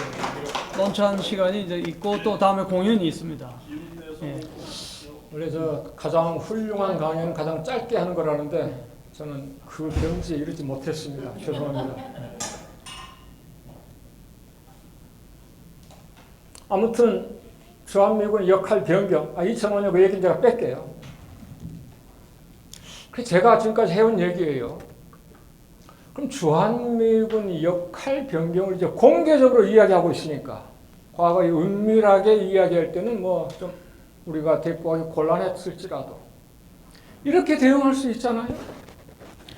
이제는 주한미군이 한국의 안보를 위해서가 아니라 중국을 견제하고 봉쇄하고 압박하기 위한 미국의 안보를 위한 거니까 당신들이 돈을 내면서 여기 있든지 아니면 나가라.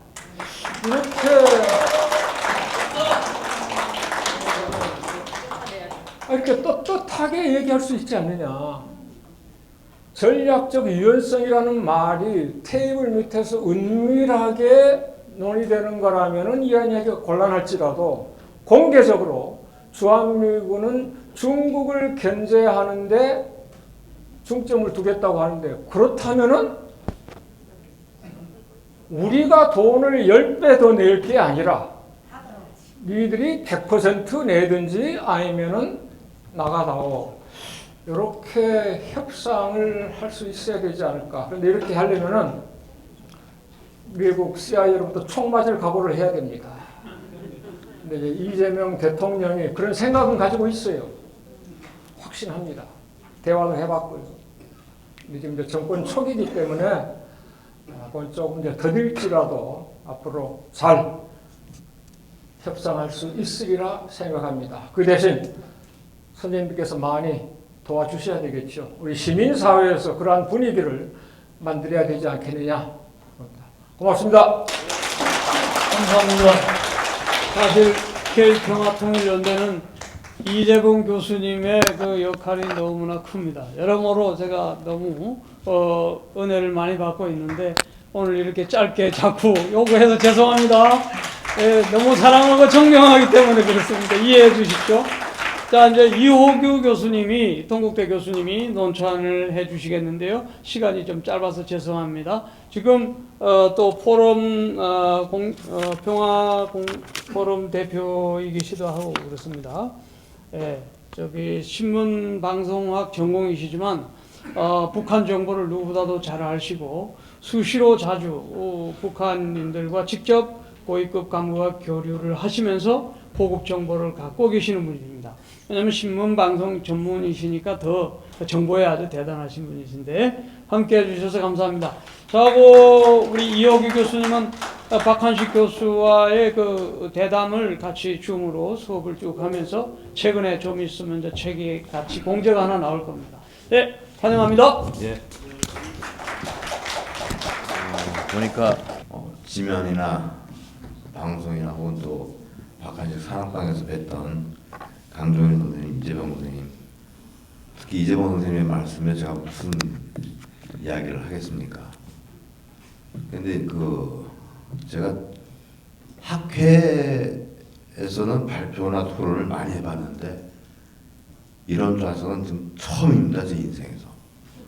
학생이 이렇게 늙은 사람들을 앞에다가 그래서 제가 김영덕 대표한테 얘기를 듣고 좀 토론 좀 부탁합니다. 그래서 전공이 옛날에 신문방송학이었죠.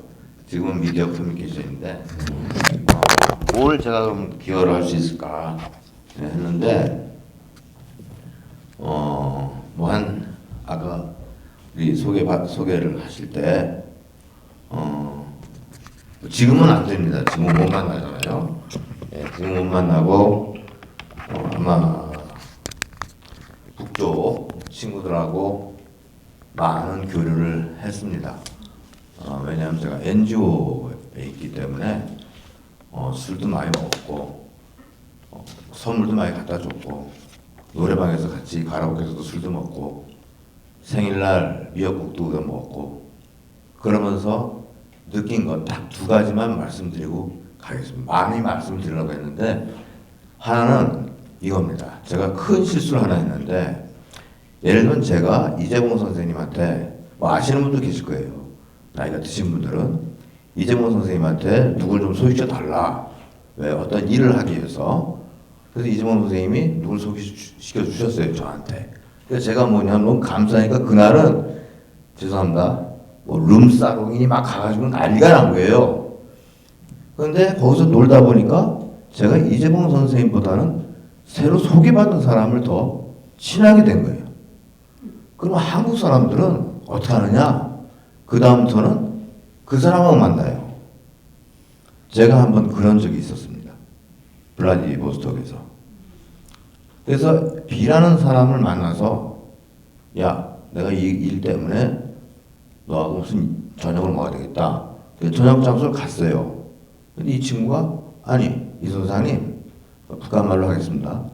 이 선생님 그 양반은 안 오시기요? 누구? 아니 당신이 소개받았던 연락 안 했어. 그랬더니 그날 제가 엄청나게 혼났습니다. 이 자본주의 이런 인간만 이게 인간입니까? 제가 무슨 말씀을 그걸 모릅니까? 당신이 나를 소개받는 게 당신 덕이요? 그 사람 덕이지. 와, 제가 아주 그걸 갖고 누구한테 가가지고 이렇게 됐다. 진정하게 말씀드릴 걸. 그 분이 저를 소개시켜준 그 분이 이제 그만 만나라. 나 그만 만나고 얘 둘이 만나라. 해야 됩니다. 그게 신뢰입니다. 그게 북쪽이 이야기하는 신뢰입니다. 오늘 계속 화두가 신뢰 하는데 거기는요. 태어나시가 분단돼서 태어나신 지 그날 태어나신 분이 지금 81예요. 인간이 달라요. 제가 맨 처음에 만났을 때 무서웠습니다.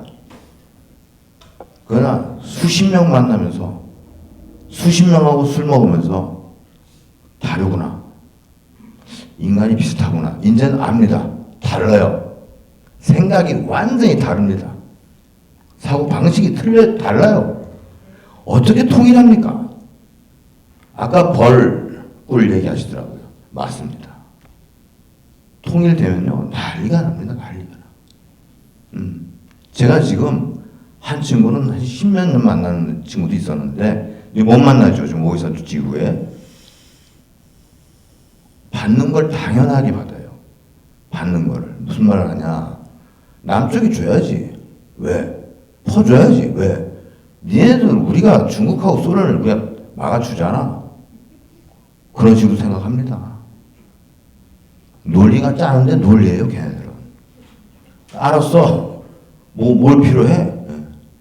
근데 우리는 뭐냐, 항상 걔는 달라 그래요. 없으니까. 당연합니다. 없으니까. 예. 아프면 빨간 약 발라요. 지금도 아프면 빨간 약. 우리 옛날 빨간 약 많이 발랐잖아요. 아까 짓기? 예. 그거 시간이 이제 딱 30초 남은 것 같습니다. 맨 마지막에 제가 그걸 그려놨습니다. 발제문의 토론문 맨 마지막 페이지에 바로 그게 김일성대학교 바로 앞에 있는 문구입니다. 맨 마지막에 발은 땅에 디디고 눈은 세계를 보라 했습니다. 그게 김정일 그 위원장이 죽기 전에 3년 전에 김책공업자문에 대해서 그 얘기를 했어요. 그래서 김정은은 그 기조하에 갑니다. 김정은은 1년 취임이죠. 1년 동안 뭘 했느냐? 경호 연습을 했습니다. 경호 연습. 왜냐? 여태까지 자기 아버지하고 할아버지는 중국하고 러시아밖에 못 가봤어요.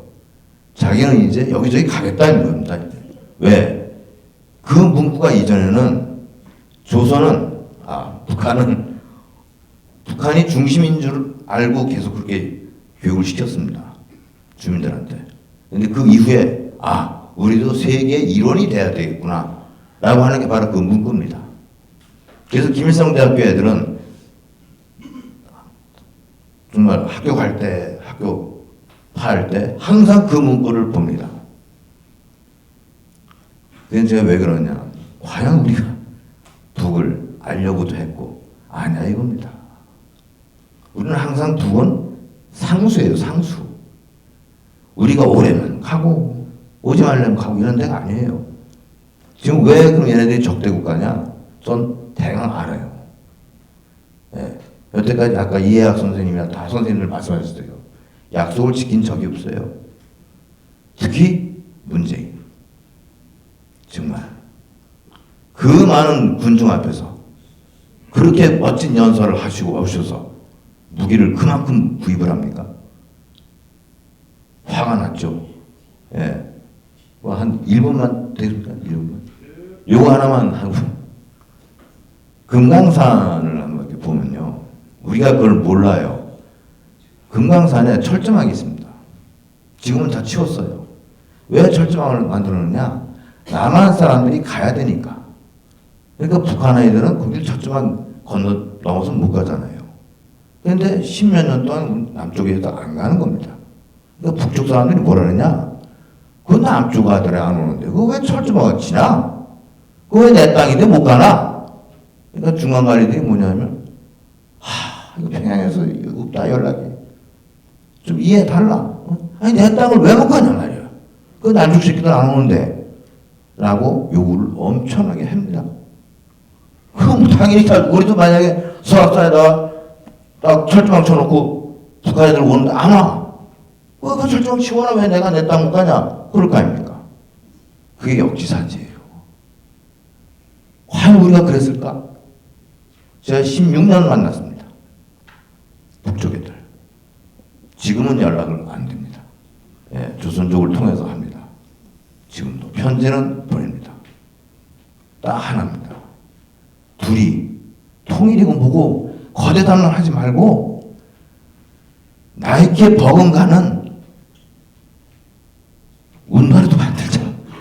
그랬습니다. 제가. 정말 학술행사 무지장 많아요. 예? 됩니까? 됐습니까? 안 만났잖아요. 학술행사를 왜 합니까? 만나야지. 예? 여기서 부호, 통일, 담론 이야기하는 쟤들은 그 일 열심히 하라고. 우리 상관없어요. 중요한 건 만나려고 노력해야 된다. 만나서 부딪히고 소주 먹고 막걸리 먹고 하다 보면 나옵니다. 얘기가.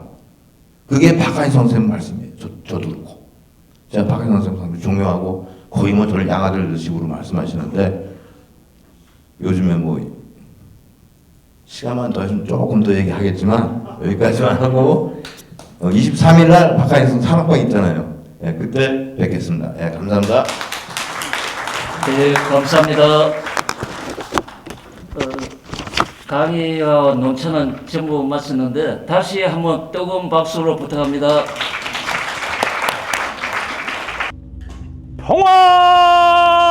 평화생이며 통일라!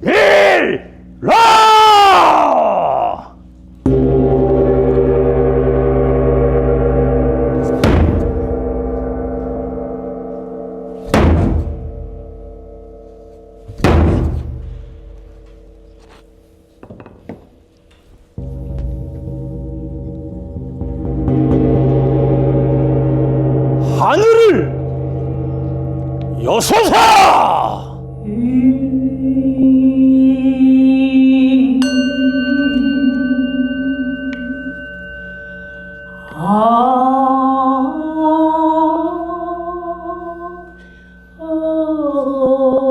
땅을 울리소서.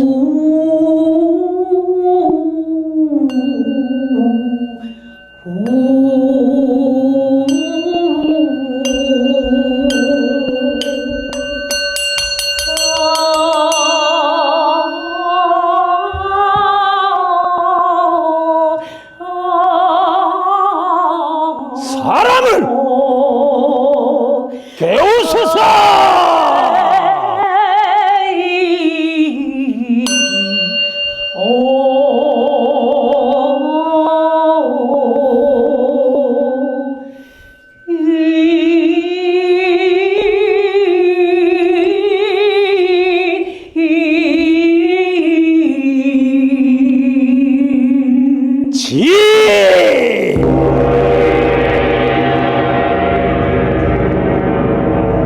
이 땅은 민중의 땅, 이 땅은 당군의 땅.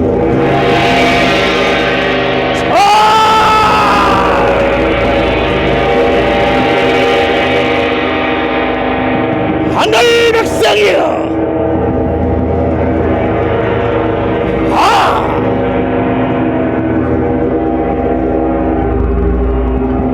몸과 마음을 하나로, 동과 서가, 남과 북이 하나로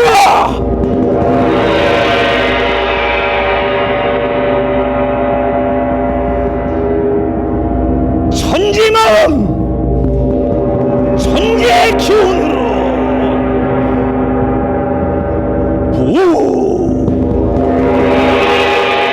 우가 대도 개벽의 세상을 여소사.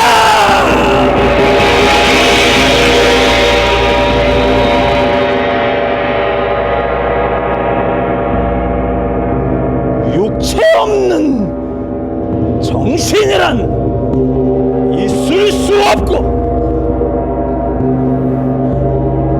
정신없는 육체란 이물에 지나지 않나니.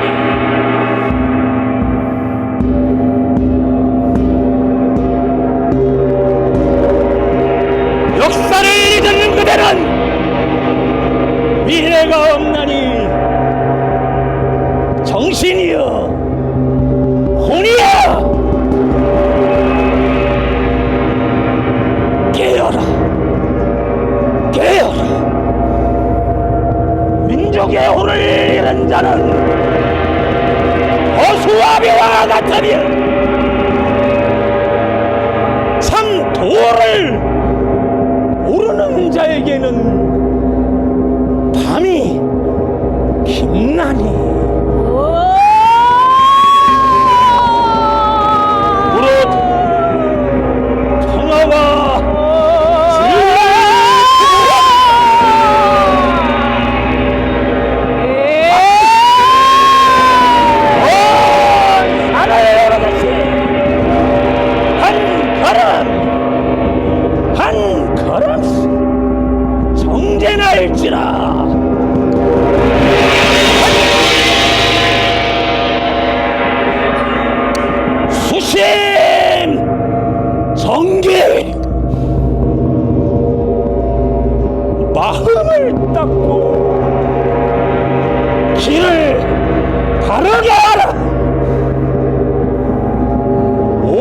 선정여심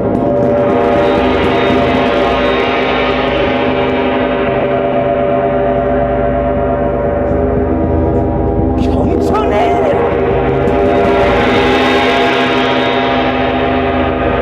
광제 창세 광제 창세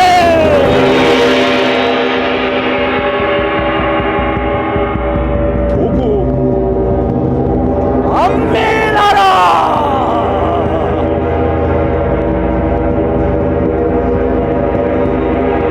마지막 라스트.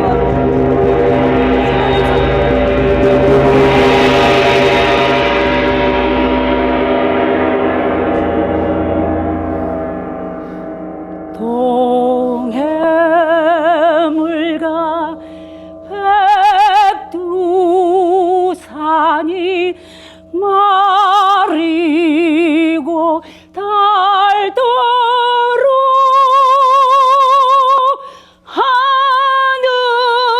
하느님이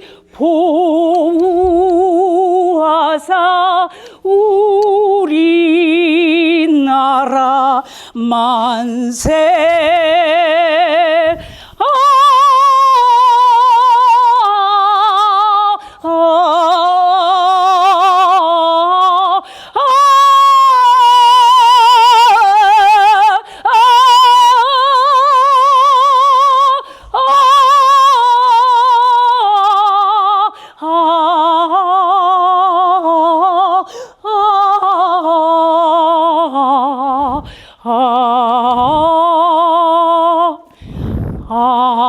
아리랑 아리랑 아라리요 아리랑 고개로 넘어간다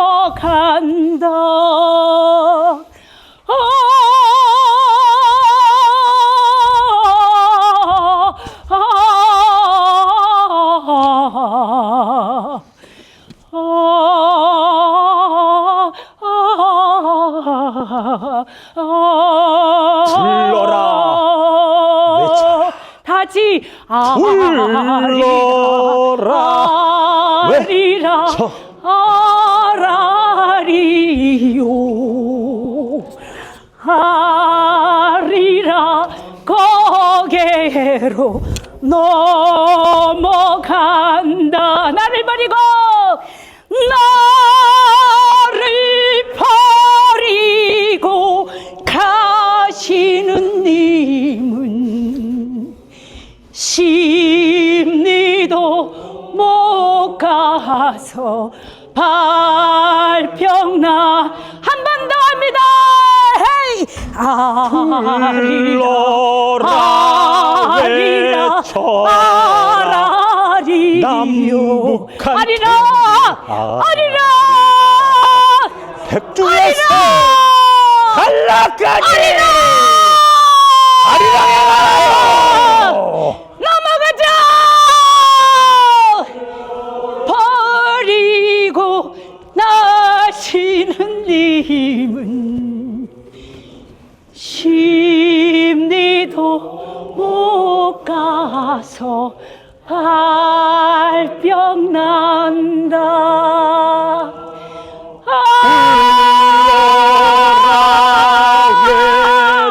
외쳐라 남북한 통일하리라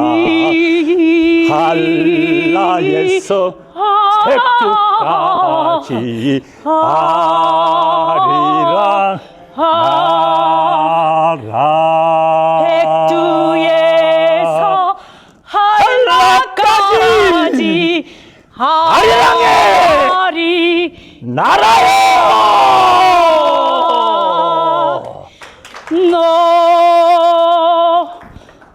넘어가자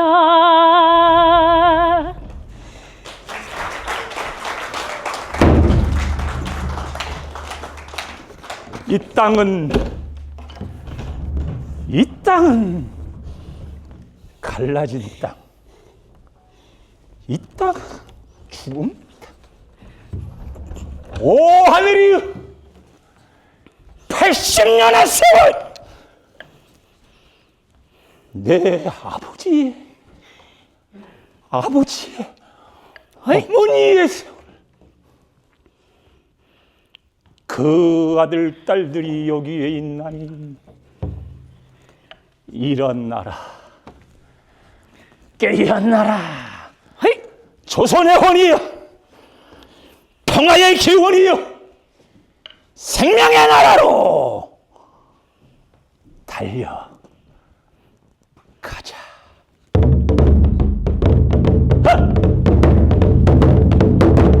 얼씨구 저 만주벌판 간도 땅을 향해 달려가 역사의 땅이요 현실의 땅이요 상상의 땅이요 오늘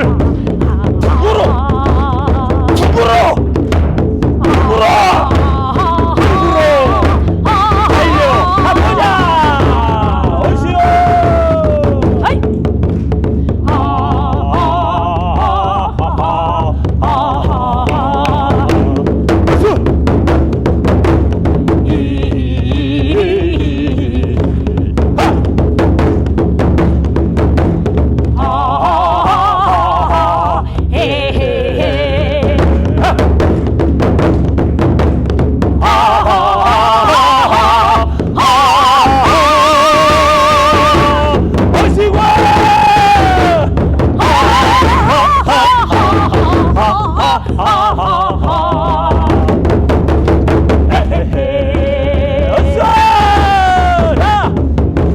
고구려 기사들이 달렸던 말발굽 소리로 한번 달려 보자. 가라.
천년의 소리요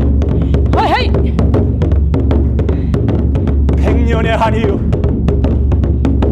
우리가 넘어야 할 분단의 땅 아니 불신의 땅이요 오 천지신명님 오늘 우리에게 새로운 신명의 나라를 주소서 신명의 힘으로 얼씨구 하늘의 마음 평화와 생명과 통일의 나라로 달려가 봅시다. 평화 생명 통일로 평화 생명 통일로 평화 생명 통일로 평화 생명 통일로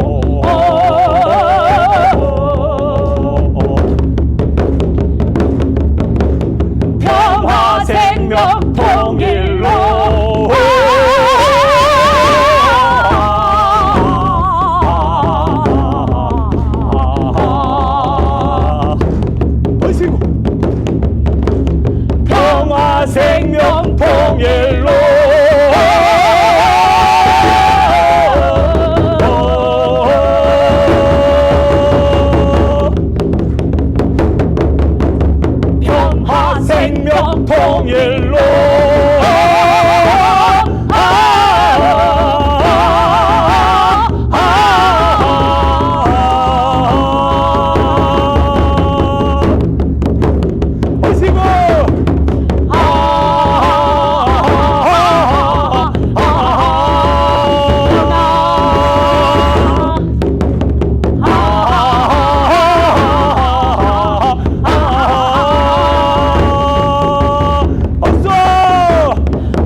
합니다. 평화 생명 통일로. 아이.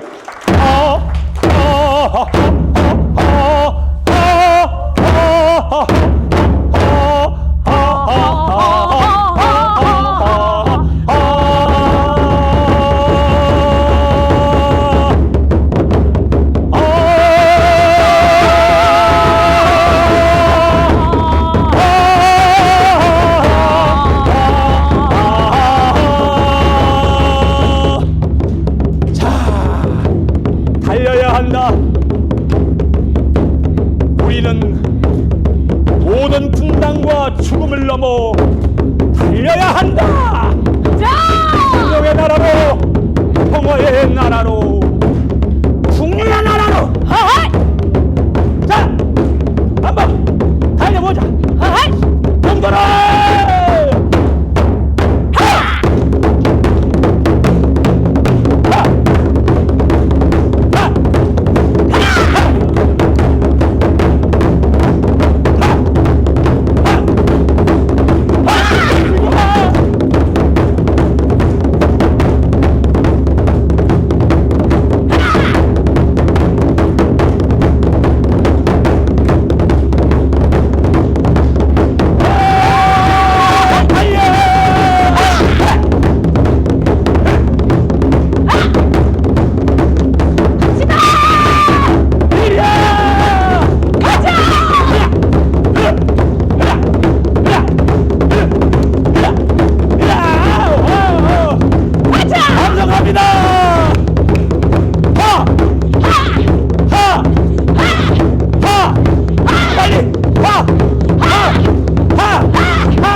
이거 안 맞으면 버텨도록 해야 돼.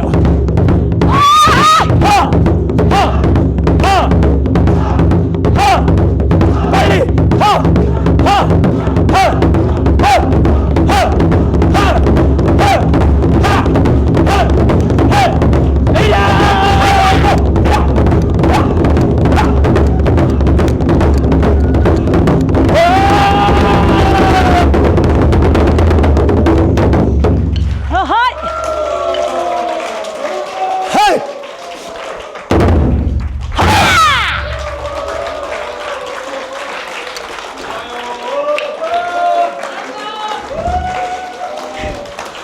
통일하는 날 앵콜하겠습니다.